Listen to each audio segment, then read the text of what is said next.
कुंडों के शहर वाराणसी में एक ऐसा कुंड है जहां स्नान मात्र से संतान कामना पूर्ण होती है। भाद्रपद की षष्ठी तिथि को इस कुंड के दर्शन और स्नान की महत्ता है। कहते हैं यहाँ पर किया गया दर्शन फल जरूर देता है। वाराणसी के इस कुंड का खास महत्व है। यहाँ स्नान करने से जहाँ रोग तो दूर होते ही हैं, निसंतान दंपत्ति की गोद भी भर जाती है। जहाँ भादो माह में शुक्ल पक्ष की षष्ठी पर विशेष स्नान होता है। यहाँ एक दिन के नहाने के लिए देश के कोने कोने से लोग बड़ी संख्या में उमड़ते हैं।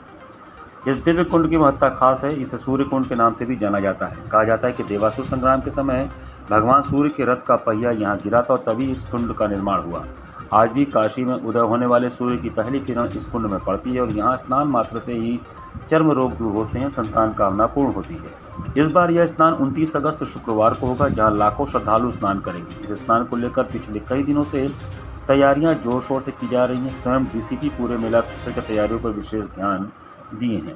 डीसीपी काशी जोन गौरव बंसवाल ने बताया कि इस वर्ष कुंड में भारी भीड़ की संभावना है, इसलिए सुरक्षा के लिए 2 जोन की पुलिस तैनात की जाएगी। जल पुलिस, आरपीएफ और इंटेलिजेंस की टीमें भी सुरक्षा व्यवस्था में शामिल होंगी। श्रद्धालुओं की कुंड में प्रवेश के लिए एक ही मार्ग निर्धारित किया जाएगा, जो कि 5 किलोमीटर लंबी बैरिकेडिंग भी की जाएगी। सामाजिक संगठनों की मदद से अस्थायी सहायता कक्ष भी बनाए जाएंगे, जहां लाउड स्पीकर के जरिए श्रद्धालुओं को दिशा निर्देश और खोए पाए लोगों की जानकारी दी जाएगी।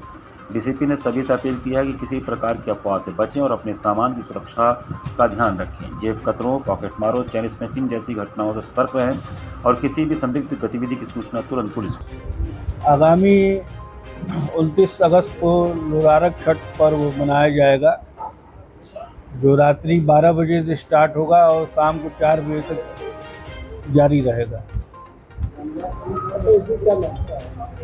लोरारक छठ पर्व बाबा का वार्षिक पूजन का समय होता है और उस दिन जो दंपत्ति होती है वंश पुत्र प्राप्ति हेतु यहाँ पर फल लेकर संकल्पित होती है और संकल्पित होकर स्नान करती हैं। स्नान करने के पश्चात वो बाबा लोरारकेश्वर का आके ऊपर दर्शन करती हैं और उनसे वंश मांगती है कि मुझे पुत्र रत्न प्राप्त हो जाएगा, तो हम आपके दरबार में आपके जल से बच्चे का मुंडन करेंगे।